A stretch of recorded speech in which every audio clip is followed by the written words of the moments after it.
রব্বুল আলামিন তার সব গুনাহ মাফ করতে পারেন, মাফ করবেন ইচ্ছা করলে।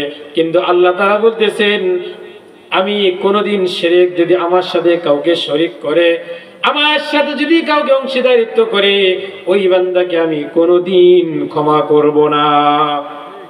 অর্থাৎ তার জন্য আল্লাহ তাআলা চিরদিনের জন্য জাহান্নাম তাকে ওয়াজিব করে দিবেন। কয়দিনের জন্য? চিরদিনের জন্য জাহান্নাম ওয়াজিব হয়ে যাবে। যদি বিন্দু পরিমাণ ঈমান থাকে, বিন্দু পরিমাণ ঈমান থাকলে, জাররা পরিমাণ ঈমান যদি কারো মধ্যে থাকে, আল্লাহ পাক রব্বুল আলামিন ওই বান্দাকে শাস্তি ভোগ করায়া একদিন তাকে জান্নাত দিবেন। আর যে জান্নাতটা দিবেন, ওই জান্নাতটা হবে এই 10 দুনিয়ার সমান একটা জান্নাত। এটা হবে সবচেয়ে ছোট জান্নাত। সবচেয়ে কি? সবচেয়ে ছোট জান্নাত।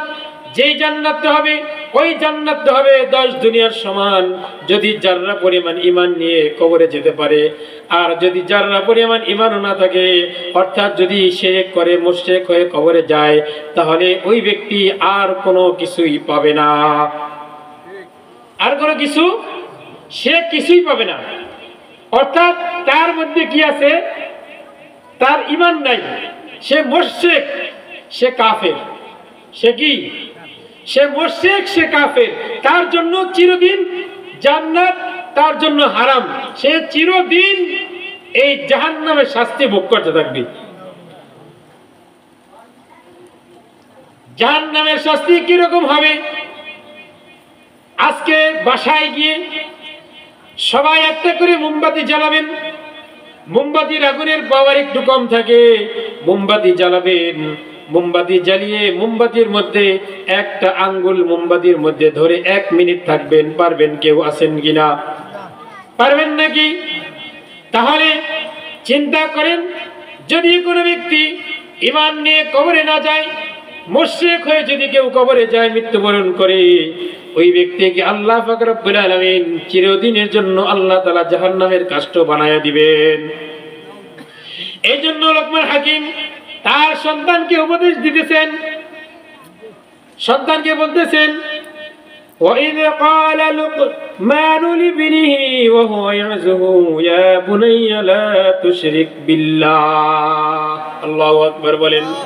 লোকমান হাকিম তার সন্তানকে সর্বপ্রথম যে উপদেশ দিয়েছেন, সেই উপদেশটা হলো এরকম যে, হে আমার বৎস, হে আমার সন্তান, হে আমার প্রিয় সন্তান, আপনি যদি আপনার সন্তানকে কোনো কিছু শিক্ষা দিতে চান, সন্তানের সাথে সুন্দর ভাষায় কথা বলতে হবে, নম্র ভাষায় কথা বলতে হবে, আদরের সাথে ডাক দিতে হবে।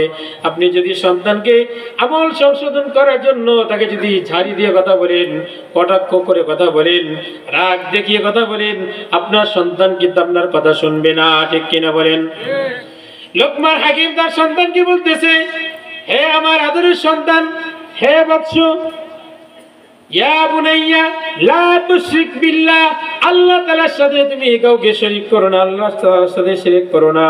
ইন্নাশ শিরকা লাযুলমুন আযীম, নিশ্চয়ই শিরক হলো সবচেয়ে বড় গুনাহ, সবচেয়ে বড় জুলুম।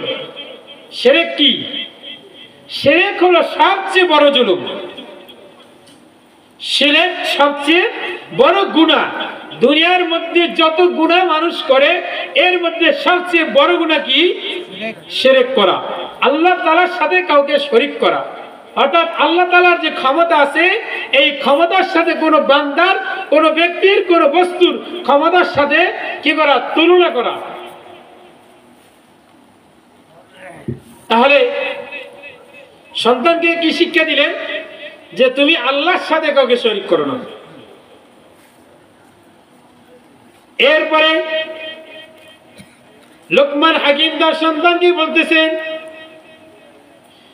ইয়া বুনাইয়া আকিমিস সালাত, হে আমার সন্তান, হে আমার আদরের সন্তান, ইয়া বুনাইয়া আকিমিস সালাত, তুমি নামাজ কায়েম করো। নামাজ কি করো? নামাজ কায়েম করো। নামাজ কায়েম করো অর্থাৎ এই নামাজের যে ফরজ আছে, সুন্নাত আছে, ওয়াজিব আছে, মুস্তাহাব আছে, এই নামাজের যে সময় আছে, আরকান, রুকন আছে, এই সবগুলি বডি তোমাকে যত্নবান হতে হবে। কি হতে হবে? যত্নবান হতে হবে, যত্নবান। নামাজ শুধু পড়লে হবে না, নামাজ কায়েম মানে কি? নামাজের প্রতি যত্নবান হতে হবে। নামাজ পড়লে হবে না, নামাজের সময় ঠিক রাখতে হবে, নামাজের যে ফরজ আছে সেই ফরজ জানতে হবে, নামাজের যে ওয়াজিব আছে ওয়াজিব জানতে হবে, নামাজের যে সুন্নত আছে সেই সুন্নত জানতে হবে, নামাজ কি করলে নামাজ ভেঙে যায় সেই বিষয়গুলি জানতে হবে। নামাজ শুধু পড়লেই কায়েম হয়ে যাবে নামাজ? না, নামাজ শুধু পড়লেই নামাজ কায়েম হবে না। নামাজ কি করতে হবে? সময় অনুযায়ী পড়তে হবে। নামাজের ফরজ আরকাম আহকাম সব কিছু ঠিক রেখে নামাজ আদায় করলে তাহলেই নামাজ কি হবে? কায়েম হবে। তাহলে কি হবে? নামাজ কায়েম হবে। লোকমান হাকিম তার সন্তানকে নামাজের উপদেশ কেন দিলেন? কারণ আল্লাহ পাক রব্বুল আলামিন কোরআনুল কারীমে বলেন, ওয়াকিমিস সালাহ ইন্নাস সালাতা তানহা আনিল ফাহশাই ওয়াল মুনকার। নিশ্চয়ই নামাজ সমস্ত অশ্লীল কাজ থেকে মানুষকে বিরত রাখে। নামাজ যদি সঠিক হয়ে যায় অন্যান্য সমস্ত আমল ভালো হয়ে যাবে, অন্যান্য সমস্ত আমল তার সঠিক হয়ে যাবে। কিয়ামতের ময়দানে আল্লাহ পাক রব্বুল আলামিন যখন মানুষের হিসাব নেবে সর্বপ্রথম নামাজের হিসাব নেবে। এই নামাজের হিসাব নেওয়ার সময় যদি বান্দার নামাজ যদি সঠিক হয়ে যায়, নামাজ যদি সঠিক হয়ে যায় তাহলে বান্দার অন্য যত আমল আছে সমস্ত আমল সঠিক বলে গণ্য করা হবে। সুবহানাল্লাহ। আরেকটু আস্তে কোন। অন্যান্য আমল যদিও কম করে থাকেন, নামাজটা যদি সঠিকভাবে পড়ে থাকেন, নামাজটাকে যদি সঠিকভাবে আদায় করতে পারেন, তাহলে অন্যান্য আমল যদি একটু কম হয়ে যায়, নামাজ সঠিক হওয়ার কারণে আল্লাহ পাক রব্বুল আলামিন সমস্ত আমল আল্লাহ পাক রব্বুল আলামিন ঠিক বলে আল্লাহ তাআলা গণ্য করে নেবেন। আর যদি নামাজ সঠিক না হয়,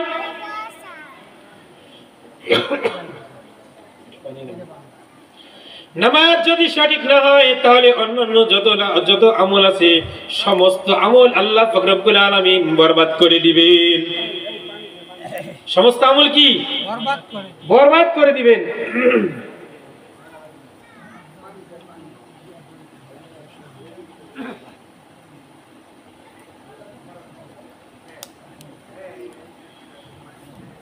হাদিস শরীফ আল্লাহর হাবিব সাল্লাল্লাহু আলাইহি সাল্লাম বলেন, আরাআইতুম লাউ আন্না নাহরা বিবাবিন আহাদিকুম ইয়াগতাসিলু মিনহু কুল্লা ইয়াউমিন খামসা মাররাতিন।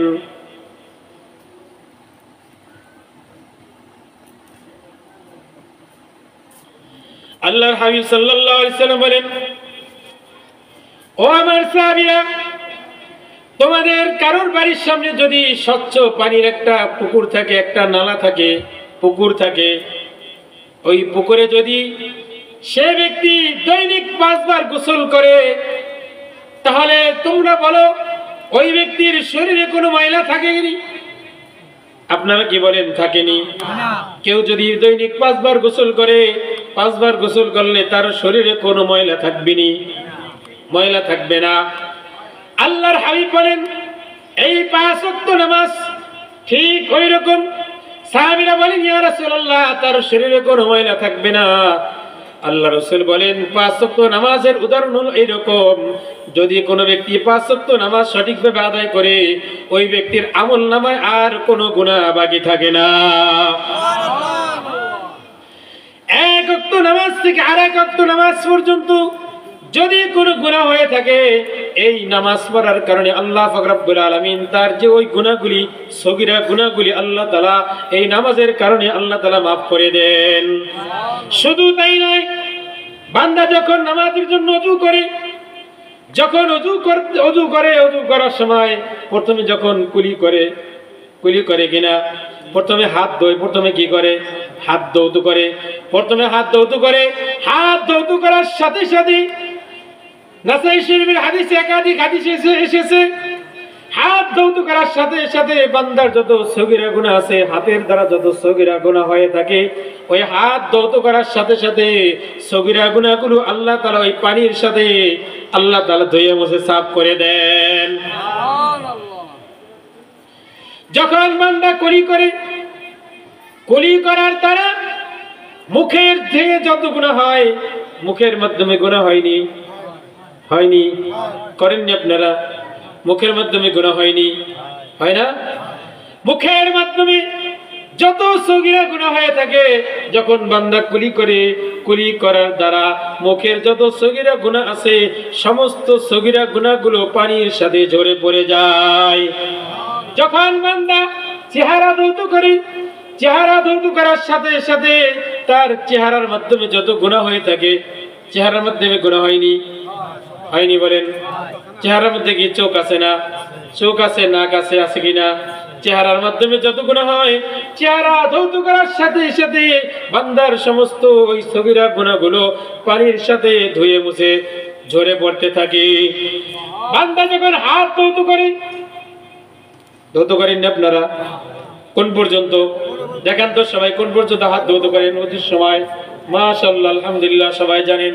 বান্দা যখন হাত ধৌত করার সময় হাতের দ্বারা যত গুনাহ হয়ে থাকে, সমস্ত সগীরা গুনাহগুলো ওই পানির সাথে সাথে গুনাহগুলো ঝরে পড়ে যায়। বান্দা যখন পা ধৌত করার সাথে সাথে যখন পায়ের দ্বারা যে গুনাহগুলো হয়, এই পা ধৌত করার সময় ওই যে পানি পরে ধৌত করার পরে ওই পানির সাথে সাথে বান্দার যে সগীরা গুনাহগুলো, ওই সগীরা গুনাহগুলো পানির সাথে ঝরে পড়ে যায়। সুবহানাল্লাহ বলেন। এরপরে যদি বান্দা ওযু তো শেষ হয়ে গেল, কি ওযু শেষ না? ধৌত করার পরে বাকি থাকে কিছু? এরপরে এই বান্দা যদি এই ওযু দিয়ে 2 রাকাত নামাজ আদায় করে, যেই নামাজের নাম কি নাম বলেন? নাম কি? তাহিয়াতুল ওযু। ওযু করার পরে যদি কেউ 2 রাকাত নামাজ আদায় করে, এই নামাজের নাম হলো তাহিয়াতুল ওযু। যদি ওই বান্দা ওযু করার পরে 2 রাকাত নামাজ আদায় করে আর বাকি যত গুনাহ থাকে, এই 2 রাকাত নামাজ পড়ার কারণে আল্লাহ তাআলা ওই সব গুনাহগুলো maaf করে দেন। তাহলে নামাজের মাধ্যমে, নামাজের দ্বারা আল্লাহ তাআলা গুনাহ থেকে কি রাখেন? বান্দাকে বিরত রাখেন, ফাহিশা কাজ থেকে আল্লাহ তাআলা বিরত রাখেন। এখন যদি মনে করেন যে নামাজও পড়তেছে, ফাহিশা কাজ করতেছে, নামাজও পড়তেছে, সুদ খাইতেছে, নামাজও পড়তেছে, ঘুষ খাইতেছে, নামাজও পড়তেছে, আইল ঠেলতেছে, আছে কিনা এরকম আল্লাহওয়ালা? এরকম আল্লাহওয়ালা নামাজে আছে কিনা বলেন? তাহলে বুঝবেন তার নামাজের সমস্যা আছে। তাহলে কি ওই যে কিছু পূর্বে বললাম না যে নামাজ শুধু পড়লে হবে না, নামাজের হুকুম, আহকাম, সময় সব কিছুর প্রতি লক্ষ্য রেখে নামাজ আদায় করতে হবে। তাহলেই নামাজ কি হবে? কায়েম হবে।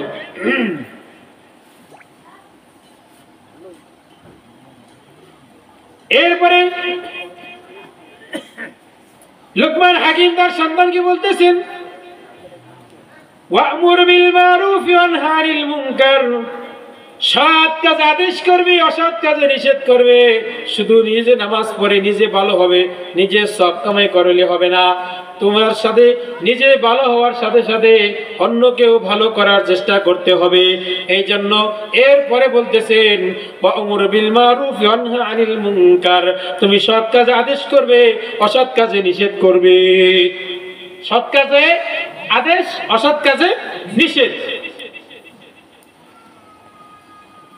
ওয়াসবির আলা মা সাবাক, বিপদ আপদে ধৈর্য ধরবে। হতে পারে সৎ কাজে আদেশ, অসৎ কাজে নিষেধ করতে গেলে তোমার উপরে বিপদ আসবে, বালা মুসিবত আসবে, আসবে কিনা বলেন? সৎ কাজের আদেশ দিতে গেলে বালা মুসিবত আসে না? নাই? আসে না? আসে না? আসে। অসৎ কাজে নিষেধ করতে গেলে বালা মুসিবত আসে। এই জন্য লোকমান হাকিম তার সন্তানকে বলতেছেন, তুমি যখন সৎ কাজ আদেশ করবে, অসৎ কাজে নিষেধ করতে যাবে, তখন তোমার উপরে বালা মুসিবত আসবে। তাহলে ওই বালা মুসিবতে তোমাকে ধৈর্য ধারণ করতে হবে। আর আল্লাহ পাক রব্বুল আলামিন বালা মুসিবত দিয়ে, ছোট ছোট বালা মুসিবত দিয়ে আল্লাহ তাআলা বড় বড় বালা মুসিবত থেকে আল্লাহ তাআলা বান্দাকে হেফাজত করেন। কি করেন? ছোট ছোট বালা মুসিবত দিয়ে আল্লাহ তাআলা বড় বড় বালা মুসিবত থেকে হেফাজত করেন। তো লোকমান হাকিম যখন তার সন্তানকে এই কথা বলতেছেন, তখন সন্তান বলতেছে, বাবা এই কথাটা তো আমি বুঝি নাই, আমাকে যদি একটু বুঝাই দিতেন। এখন লোকমান হাকিম বলতেছেন, তো এই কথাটা যদি তোমাকে বুঝতে হয় তাহলে একজন নবীর কাছে যেতে হবে। কি করতে হবে? একজন নবীর কাছে যেতে হবে। তো সন্তান বলতেছে, ঠিক আছে চলেন। বাপ আর ছেলে মিলে রওনা দিয়েছেন। অনেক বড় এক মরুভূমি, নিজেদের কোনো সওয়ারি নাই। লোকমান হাকিম তো ছিলেন একজন গরিব। যারা আল্লাহওয়ালা হয়, আল্লাহ পাক রব্বুল আলামিন তাদেরকে বেশি ধন সম্পদ দেন না, ঠিক কিনা বলেন? এর মধ্যে এক নম্বর উদাহরণ হলো আমাদের নবী। শত মনীষী, দুনিয়া বিমুখ শত মনীষী একটা বই লিখেছেন। এই বইয়ের মধ্যে 100 জন মনীষীর ঘটনা এনেছেন, যে এই 100 জন মনীষী তারা দুনিয়া থেকে বিমুখ, অর্থাৎ তারা দুনিয়াদার না, তারা দুনিয়াকে অপছন্দ করেছেন। এর মধ্যে এক নম্বরে হলেন আমাদের নবী মুহাম্মদুর রাসূলুল্লাহ সাল্লাল্লাহু আলাইহি সাল্লামের নাম। কার নাম? আমাদের নবীর নাম। আমাদের নবী কি বড়লোক ছিলেন? তিনি গরিব ছিলেন, তিনি ধনী ছিলেন না। তিনি যদি চাইতেন যে উহুদ পাহাড় পরিমাণ তাকে স্বর্ণ বানায় তাকে দেওয়া হতো, আল্লাহ তাআলা কিন্তু দিতেন না? দিতেন, কিন্তু তিনি চান নাই। খাদিজা রাদিয়াল্লাহু তাআলা আনহার সাথে যখন বিবাহ হয়েছে, খাদিজা রাদিয়াল্লাহু তাআলা তিনি ছিলেন একজন ধনাঢ্য ব্যক্তি। তিনি কি ছিলেন? ধনাঢ্য ব্যক্তি ছিলেন। যখন মুহাম্মদ রাসূলুল্লাহ সাল্লাল্লাহু আলাইহি সাল্লামকে স্বামী হিসেবে গ্রহণ করেছেন, গ্রহণ করার সাথে সাথে ওই খাদিজা রাদিয়াল্লাহু তাআলা আনহার সমস্ত ধন সম্পদ মুহাম্মদ রাসূলুল্লাহ সাল্লাল্লাহু আলাইহি সাল্লামের নামে লিখে দিয়েছেন। আর আমাদের নবী মুহাম্মদ রাসূলুল্লাহ সাল্লাল্লাহু আলাইহি সাল্লাম সমস্ত সম্পদ আল্লাহর রাস্তায় দান করে দিয়েছেন।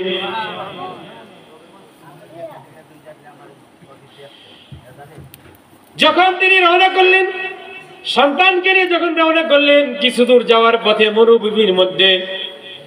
মরুভূমির মধ্যে মৃত্যুর জানোয়ারের একটা হাড্ডি সন্তানের পায়ের ভিতর দিকে, পায়ের নিচ থেকে ঢুকে পায়ের উপর থেকে বের হয়ে গেছে।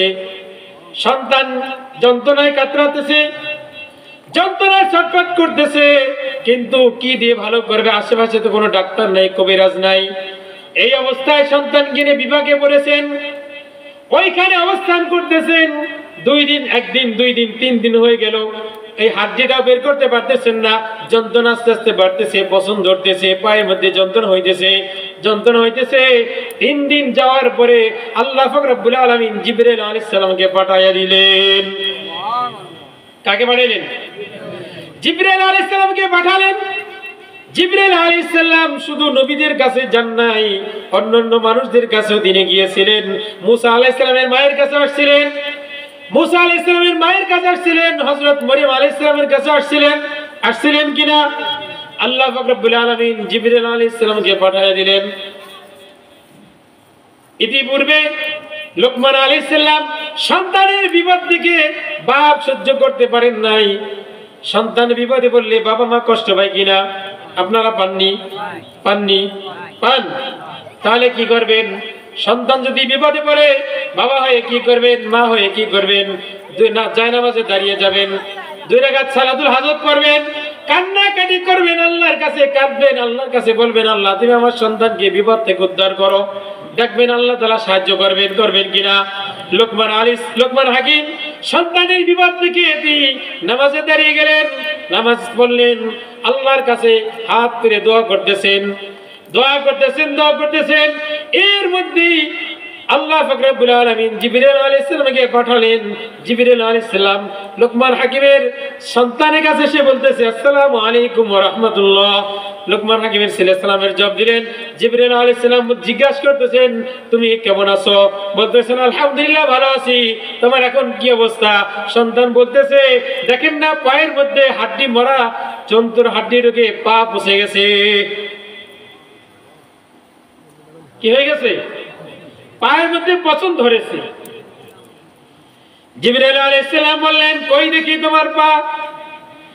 যখন জিবরাইল আলাইহিস সালাম ওই লোকমান হাকিমের সন্তানের পায়ের উপরে হাত বুলালেন, হাত বুলানোর সাথে সাথে তার পা আগের মতো ভালো হয়ে গেছে। তার যত ক্ষত ছিল সমস্ত ক্ষত ভালো হয়ে গেছে। ভালো হয়ে যাওয়ার সাথে সাথে সন্তান বলতেছে শুকরিয়া আদায় করছে আলহামদুলিল্লাহ। আর তার বাবাকে বলতেছে ও আমার বাবা, ও আমার পিতা, আপনি কান্না করতেছেন, আপনি কান্না থামান, আমার পা ভালো হয়ে গেছে। জিবরাইল আলাইহিস সালাম বলতেছেন আমি কি আমাকে চেনো? বলতেছে না আপনাকে তো চিনি না। বলতেছেন জিবরাইল আলাইহিস সালাম বলতেছেন আমি হলাম জিবরাইল, আমাকে আল্লাহ পাঠিয়েছেন তোমাকে সাহায্য করার জন্য। লোকমান হাকিমের সন্তান বলতেছেন ও আমার পিতা, আমি তো গিয়ে চাইতেছিলাম নবীর সাক্ষাতের জন্য, আল্লাহ পাক রব্বুল আলামিন নবীদের ওস্তাদের সাক্ষাৎ করায়া দিয়েছেন। কার সাথে সাক্ষাৎ করাইলেন? নবীদের ওস্তাদ। নবীদের ওস্তাদ কে? জিবরাইল আলাইহিস সালাম। জিবরাইল আলাইহিস সালাম কি নবীদের ওস্তাদ? সমস্ত নবীদেরকে আল্লাহ পাক রব্বুল আলামিন শিক্ষা দিয়েছেন কার মাধ্যমে? জিবরাইলের মাধ্যমে। জিবরাইলের কাছে ওহী দিয়া পাঠাইছেন, জিবরাইল এসে ওহী কি করছেন? নাজিল করছেন নবীদের কাছে। জিবরাইল আলাইহিস সালাম বলতেছেন এই যে তোমাদেরকে আল্লাহ পাক রব্বুল আলামিন ছোট একটি বিপদ দিয়ে, ছোট একটি মুসিবত দিয়ে আল্লাহ তাআলা তোমাদেরকে বড় ধরনের একটা বিপদ থেকে আল্লাহ তাআলা তোমাদেরকে হেফাজত করেছেন। কি সেই বিপদ? জিবরাইল আলাইহিস সালাম বলতেছেন তোমরা যেই নবীর কাছে সাক্ষাতের জন্য যাইতেছিলে, ওই নবীর সাথে ওই এলাকার মানুষ বেয়াদবি করেছে। ওই বেয়াদবি করার কারণে আল্লাহ পাক রব্বুল আলামিন ওই এলাকার মধ্যে পাথরের বৃষ্টি বর্ষণ করেছেন। এই জন্য আল্লাহ পাক রব্বুল আলামিন তোমাকে ছোট বিপদ দিয়ে আল্লাহ তাআলা তোমাকে এর থেকে বড় বিপদ থেকে আল্লাহ তাআলা তোমাকে হেফাজত করেছেন। আমার ভাইরা, আমার যুবক ভাইরা, আমার বড় বাবারা, এখান থেকে আমাদের শিক্ষা যে আল্লাহ পাক রব্বুল আলামিন আমাকে যদি কোনো বালা মুসিবতে ফেলেন, যদি কোনো বিপদ দেন, তাহলে বুঝতে হবে আল্লাহ পাক রব্বুল আলামিন এর থেকে বড় ধরনের কোনো বিপদ আমাকে আল্লাহ তাআলা দিতেন। ওই বড় বিপদ থেকে বাঁচানোর জন্য আল্লাহ তাআলা আমাকে ছোট ছোট বিপদ দিয়েছেন। ঠিক কিনা বলেন? এই জন্য কি করতে হবে? বিপদে কি করতে হবে? বিপদে কি করতে হবে? বুঝলেননি কথা? আমার কথা বুঝতেছেন আপনারা? বিপদে ধৈর্য ধারণ করতে হবে। বিপদে ধৈর্য ধারণ করতে হবে। অনেক সময় অনেক মানুষ বিপদে পড়লে এমন কথা বলে ফেলে, ঈমান থাকে না এই কথার মাধ্যমে। ঠিক কিনা বলেন? অনেক সময় বলে আল্লাহকে শুধু আমাকেই দেখে বিপদ দেওয়ার জন্য, আর কাউকে দেখে না। ঠিক কিনা বলেন? এই কথা বলে কিনা বলেন? এই কথা বলা যাবে না। আল্লাহ পাক রব্বুল আলামিনের সব সবর করতে হবে, আল্লাহর সাহায্যের অপেক্ষায় থাকতে হবে, আল্লাহর কাছে দোয়া করতে হবে।